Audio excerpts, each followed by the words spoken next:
All right, welcome everyone. It's good to have you. So,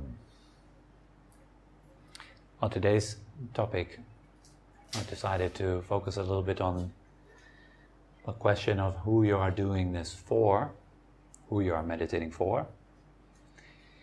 Because very often there is some distortion in our minds concerning who we do the practice for.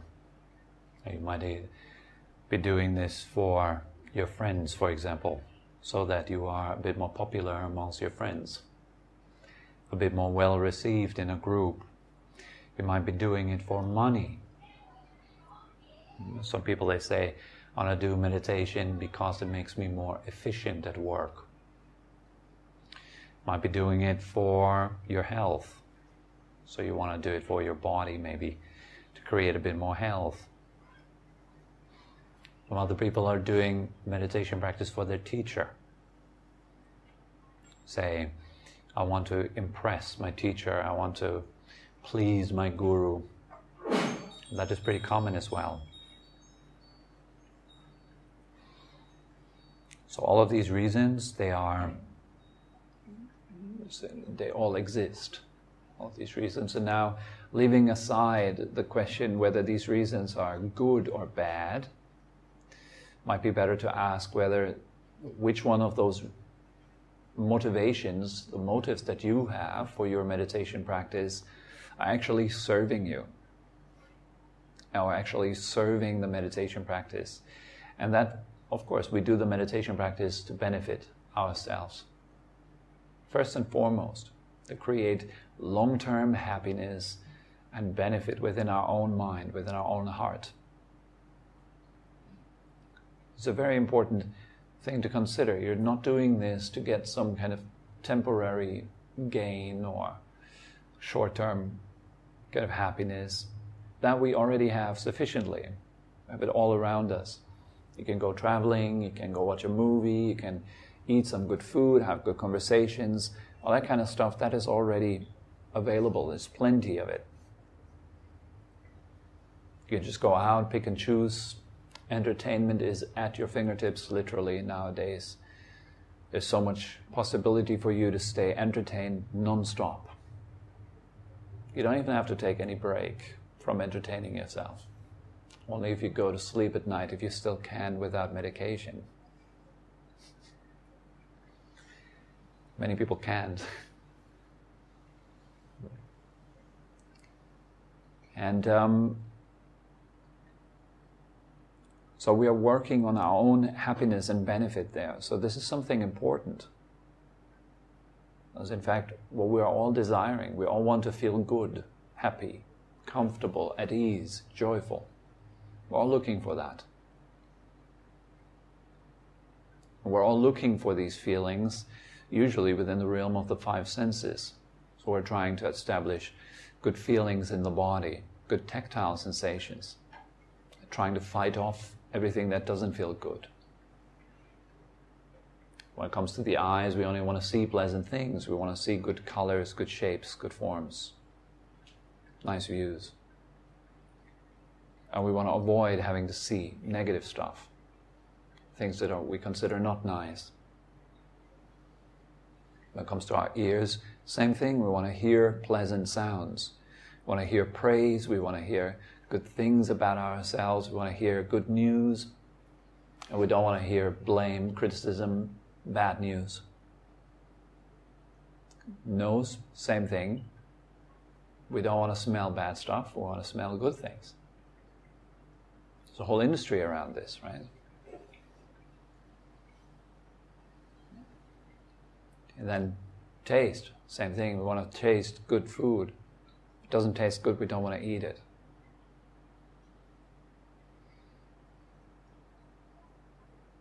And so we are constantly looking in the realm of these five senses for some pleasure.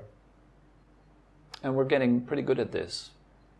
And so through this kind of expertise that we have in finding pleasure in the realm of the five senses, we do actually get results.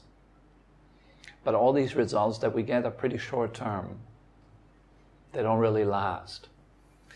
And whatever pleasure you get out of the senses, it always comes with a whole rat's tail of problems. For example, the pleasure that you get of having a salary at the end of the month, it comes with the rat's tail of a month full of work. And all the stuff that this implies too. The people you have to meet at work, the tasks that you have to put up with, the stress that is built up when you go to work. That is all part of it.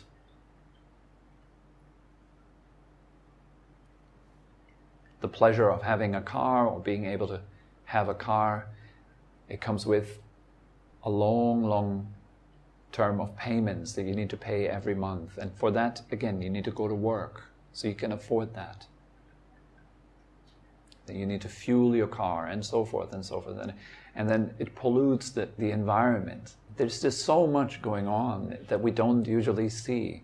See just this isolated thing, like, once I have my car, I'll be happy. It's very simplistic, almost cartoonish in a way. Like, once I got rid of my enemy or that problem, then I'll be happy. Everything will be fine. It's almost like a childlike way of looking at the world. Like, when we have bombed away all the terrorists, we can enjoy ourselves. This is a very unrealistic way of looking at things. We all harbor these very unrealistic ways of looking at sense pleasure. We think this is the ultimate thing we can go for. The ultimate type of joy that we can experience. But there is so much more, which remains hidden as long as we're kind of just focusing our activities on the realm of the five senses. Then the deeper levels of joy that would be possible for you to experience remain hidden. Because for most people, simply there is no interest in anything other but nice sounds, nice taste, nice smell, nice whatever, sense stuff. Stuff that's around you, you can say. And so most of us, the vast majority, we spend an entire lifetime chasing these nice little highs, getting them, then it's followed again by a lot of chasing. That's the struggle that we go through. And so our entire lifetime is kind of spent like that. Just looking for, trying to get somewhere, and then finally when you get there, you're trying to get somewhere else. That is something we can observe in our daily life. We can even observe that when we just quietly sit down like we just did for 30 minutes. You just sit down and it's all about what can I do next? What can I do now to get somewhere? What should I be doing now? It's all about this kind of accumulating something or trying to become someone, getting somewhere. It's highly stressful, actually. It's not relaxing at all. But if that's all we know, then we are challenged because we have to have faith to move forward. So that if someone says, like, look, there's way higher levels of happiness. You might not be able to imagine them right now, but you can feel much happier than you do actually right now. No matter how happy you're feeling right now. How happy are you feeling right now? Looking at your mind, just how is it? Are you feeling really joyful right now? You're feeling really comfortable in your own skin? That most of the time that's not really the case, is it? Like going through your day-to-day activities, how many times analyze your day based on joy? How's it going? How good do you feel? Do you think that's it? That's all there, that's in it for you there? That's all you can get out of life, that level of joy that you have right now? Then I'm here to challenge you a little bit and say, no, there is more. and ask you the question, why would you not go for it? What keeps you? What does it take for you to make joy the priority? Real joy, real happiness. What does it take for you?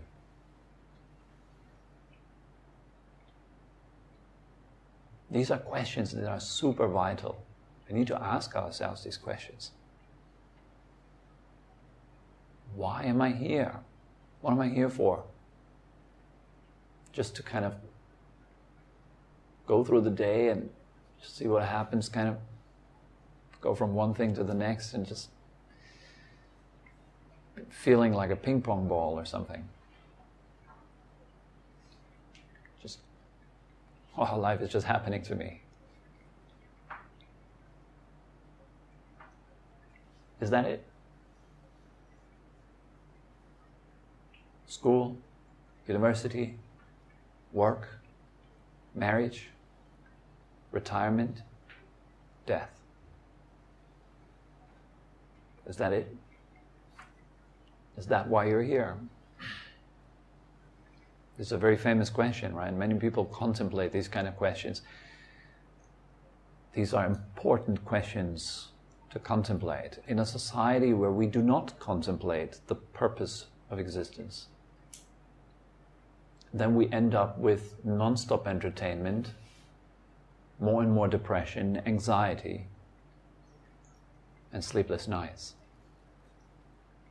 More needs for medication, so that you can feel kind of numbed down enough so you can continue entertaining yourself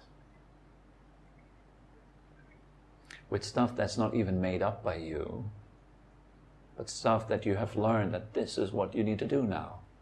That's what's happiness. Let me show you what happiness is. Here's a poster. There's an advert. That's happiness, isn't it? You go through a shopping mall and it's full of happiness. But is it real? Is that really all we can get and we can feel? Is that all? Many people then mention, no, there's love. Love. How about you now? Just being really honest with yourself. You don't even have to say that to anyone else. You don't have to let anyone else know the state of your mind. But to know yourself, how is it about love? Last 24 hours, how many moments of love? How's it going there?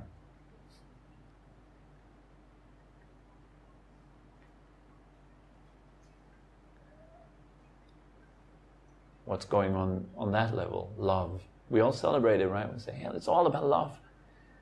All you need is love. And we love these songs. Beautiful songs. So true, so true. Heart, heart, emoji, emoji, smile, smile, smile. Kiss, kiss, kiss, kiss, kiss. Yeah. Love. It's great. But then look at your own mind. As you post the heart emoji, what's going on in your mind in that very second that you push send? How's your mind like in that moment? It's that type of honesty that's required on the spiritual path. And I do think also there's that type of honesty that's required to lead a fulfilling life. Isn't it all about that? It's all about that.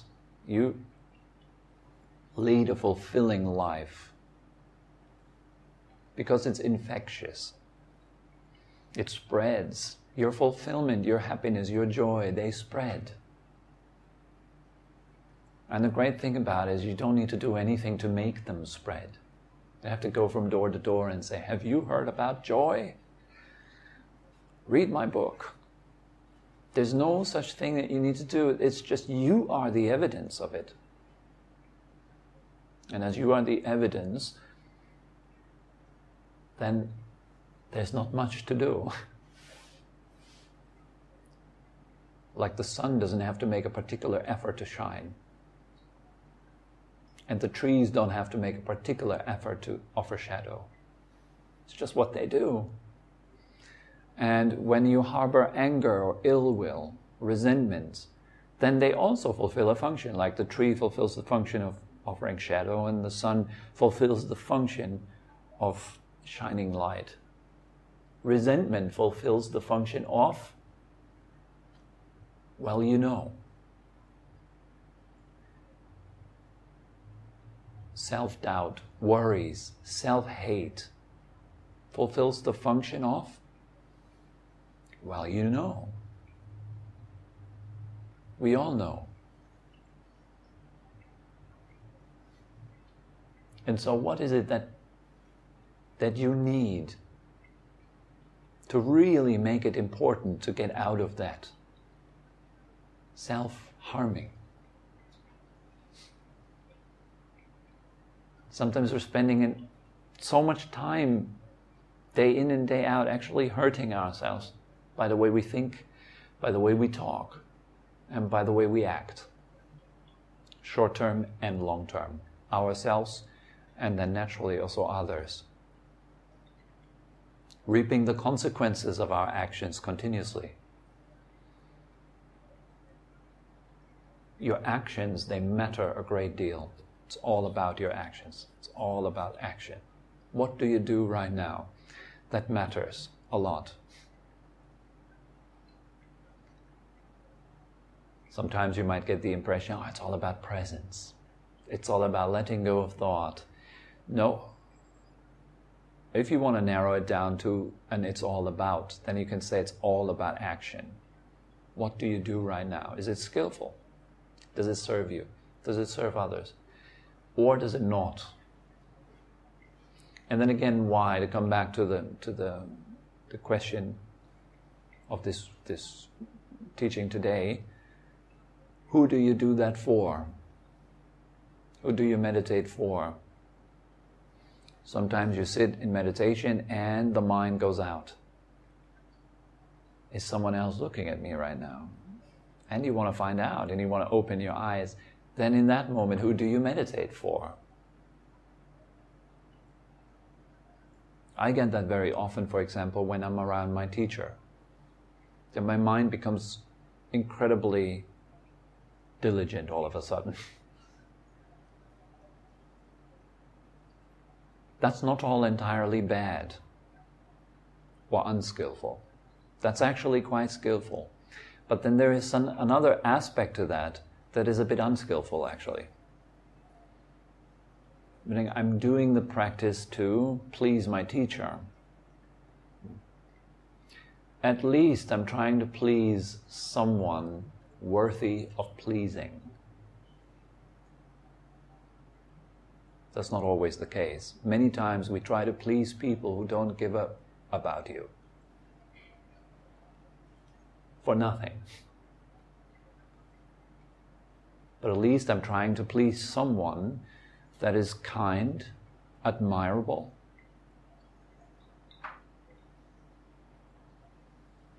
that has great levels of sincerity, honesty, and wisdom.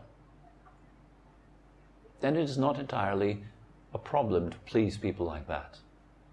In fact, the Buddha actually mentions that we should act so that it would please the noble ones. How would you act if there was a master in this room right now that could read your mind? What would you do with your mind? There are people who can read minds. So what would you do? Is your mind readable? Is it nice to read? Is it kind of like an art gallery? Is it abstract art, or is it just rubbish? Or is it something incredible? And you go in and it's like, wow, this is genius. Or is it inspiring in a way? If someone would read your mind, would they be overpowered by your level of kindness, by your radiance, your brilliance, your calmness, your peace? How is it like, right? And there is someone right now in this room that can read your mind. You know who? It's yourself. You can read your mind. What do you think? How is it going? How is it going in the most important place of your life?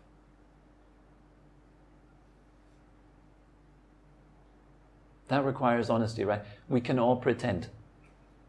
I can sit up here and I can look like a meditation teacher that has it all together. I have my act together. I know what I'm talking about. I have 15 years of experience. I know. I can make that impression.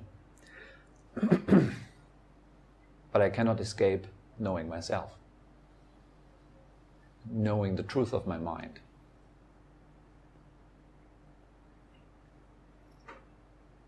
Many times people, they have these weird ideas about me, for example. They see me that Tobi is a meditation teacher and then they develop weird ideas. And so I have done the same with my meditation teacher, also developing weird ideas about my meditation teacher. And in the end, it's just weird ideas that we have, fantasies, that we project onto someone that either is seen as the savior or like a daddy or mommy figure that is going to take care of all of it. And it almost feels like when you're around your meditation teacher, you don't have to take responsibility. Nice. But you're still in it. So am I. I'm responsible for my actions right now and their results. So I better make sure to make them count and to make them come from the right place. I could sit here, just to give you an example, and chase fame. I want to be a famous meditation teacher and everyone knows me. And so what's the antidote for me in that case? Then I contemplate death. Then I need to understand that, the mind right now is in that kind of area. It wants fame. It wants to be praised. It wants to be seen as good. And if I recognize that, I will contemplate death, for example. What if I die tonight? Then these things really don't matter at all to me anymore. Then I don't care what you're thinking about me. Like, ooh, Tobi is great. I'm going to die. And when I die, I very probably don't look very masterful. I'll look thin, not good. Shocking, probably. Like most people do when they die. When their life force is leaving their body. It's quite shocking to see someone like that. Before they were full of life and energy and looking bright and healthy and they were moving their body and all that, and now they can't even clean themselves anymore, they can't even move anymore. They need a nurse to turn them over, left and right. The breathing goes heavy. It's pretty shocking. I will look like that, and I know that if I contemplate like this, who cares about fame? It's totally irrelevant. So that's my method of letting go of that egoic desire of being a someone in a world. It doesn't matter. Though my actions do matter. My intentions do matter. For whom? Well, for myself.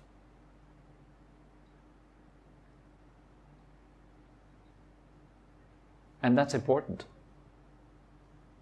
Some people, they say, don't be so egoistical. It's all about yourself. It's all about yourself. You got to be more compassionate. Some Buddhists, they say, you got to have compassion for all living beings. Well, you got to start somewhere. We need to start with ourselves. It's good to have compassion for all living beings.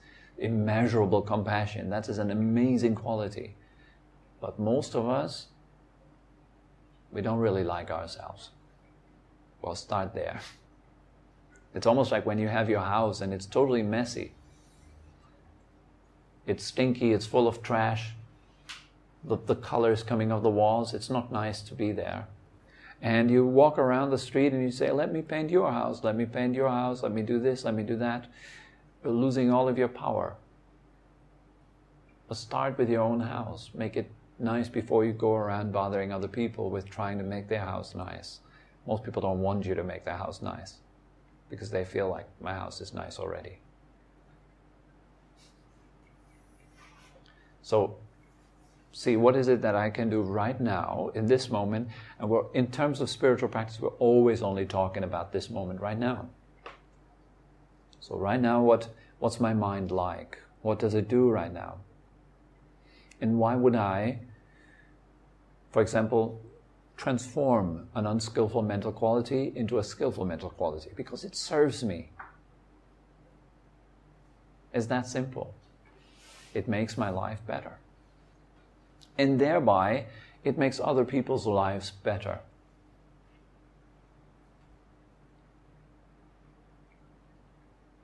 Do you want to be more happy? Do you want to be more fulfilled, more joyful? Well, of course you do. We all want to be feeling better. Whatever that means for you. Well, then it would be very sensible to actually take the right steps to make that happen. And to devote energy and effort into that practice. And nobody can do that but yourself. You have all the power in the world to make yourself feel fantastic. That's really good news. And you can start doing so right now. What's an easy way? Well, bring your attention to the breath, for example. Make that comfortable. Feel your breath in your entire body. Allow it to nourish you, to heal you, to feel good with it. Really just be there and just enjoy yourself. I love doing that. There's so many times in my life during each and every day where I have to wait. I have to wait for Pan, I have to wait for our guests, I have to sit in the car in the morning going to some nice place. While sitting in the car, this is 20, 30 minutes of breathing time. I love it. I love sitting in a car, particularly if I don't have to drive. It's wonderful. I don't have to drive. We have our driver, brings Pan and me and our guests to a beautiful place every morning. That is 2 times 30 minutes. And I make them count. Then I come back. Most of the time then Pan goes into the resort and then she takes care of some stuff there. The guests go to have breakfast. And then I have another 10, 15 minutes there to just wait. Fantastic. Just waiting. Then I come back home and then there is many hours of hard work. Work like you do. To keep this stuff running that we do here, it requires work, effort. And during that time, it's very hard to focus on the breath. And it's a time that is exhausting. Like for all of us, it requires your energy. So what do? Sometimes you need to go to the toilet. Use that time. Breathe. Simple. Or just walk. Or take 10 minutes to make some exercise mindfully. Bringing the attention to the body. You got to respect your own mind. Give it a break. Stop entertaining it all the time. This is torture for the mind. Even though it doesn't feel like it. It feels like, hey, fun, yeah, fun. It's torturing the mind. You're torturing the mind with each moment of entertaining it. What fills the mind, what empowers the mind, is not that you keep it constantly in motion. It's stillness. So that's why we cultivate stillness. That's where the mind can rest. And that's a way to genuine joy. This is okay. Entertainment gives you some form of joy, right? That's undeniable. Play a game on your phone, you get some form of joy out of that. Otherwise, we wouldn't be doing it. If it would hurt, we wouldn't do it. So there's some form of joy in it. As I just mentioned, well, there is deeper forms of joy that are available to you. And particularly for the mind, that means stillness. That's how you access it. This is how you enter something better, higher quality.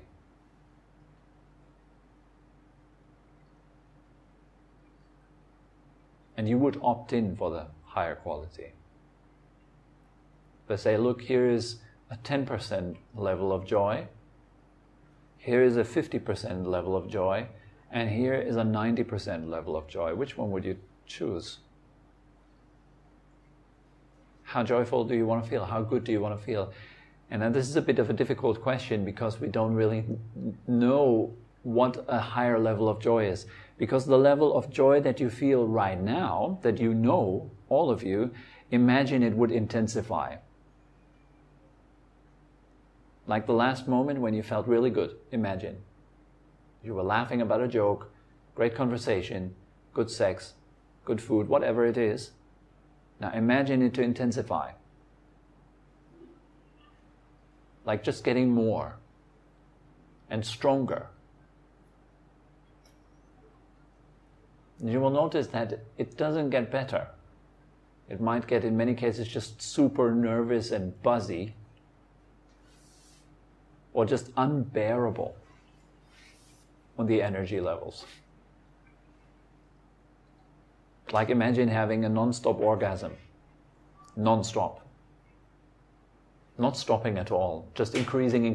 This would make you unable to live. Render you completely paralyzed in your life. You like your food, it tastes good, and now imagine the taste becoming better and better and better. This is something we can hardly imagine. So it's not that type of joy. It's not like super sense joy. But it's something that goes beyond that. So much better. This is available only if you learn how to still your mind and to find a very solid center within yourself. This brings you to the next level, empowering your mind. Having a strong, healthy spirit. Most people don't. But you have a choice to make that important in your life, and it starts right now. And you do that for yourself. Not for your teacher, not for anyone else. You are there with yourself, and it's your responsibility to make this life good. We can't blame anyone outside ourselves for our own misery. It's impossible. Because you have control over your mind, don't you?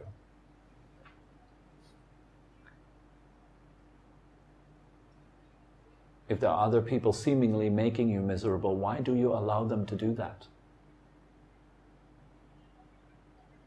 Well, the answer is simple, because we don't know what's happening. It's happening so fast. And we're just in our old habits so fast.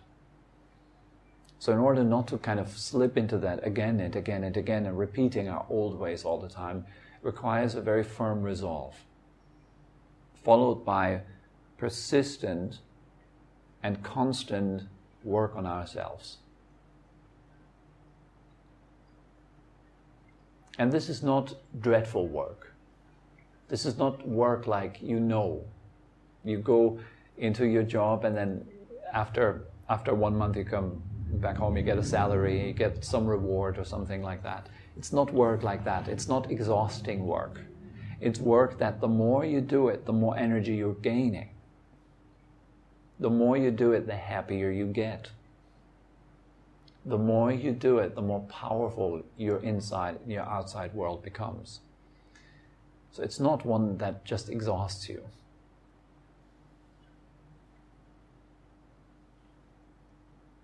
That's why it is worthwhile doing. It's worthwhile your time. Because it's about you. It's about your life. That's important. There's nothing as important as that. So you can always ask yourself this question to make it like an entry gate to practice. What am I doing right now? Does it serve? Does it serve me? What are the long-term results of that? Think it through. Use your mind. You're clever. You have the ability to think through things. Why am I really doing this? Where does this really get me? And then you can make educated choices based upon your past experience. I've been doing this so many times over and over and over to myself, and it's kind of time to stop that if it is a harmful thing. Now the question comes like, oh, how can I stop it? Well, by increasing mindfulness, and then slowly working on a different approach.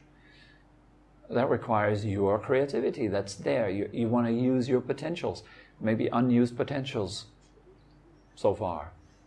The potential of directing your creativity for your own benefit. You can sit down and find solutions. You know that's in your power. You don't have to have anyone tell you what to do. You can in fact find out. And all it requires you to do is sit down quietly and look at yourself. Well, quite unfortunately, this is what most people don't want to do. To sit down quietly and look at themselves.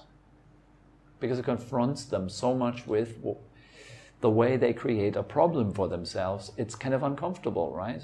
You're out of your comfort zone. But that's the opportunity. That's where the magic starts. That's where your chance starts to make a difference.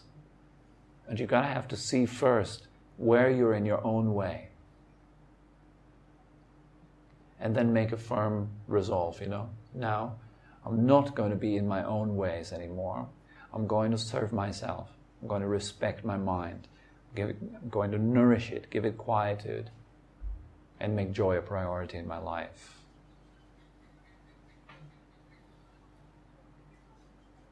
Or in other words, make the release from suffering a priority in my life. Because you can. So that's pretty much all that comes to mind for today concerning this topic.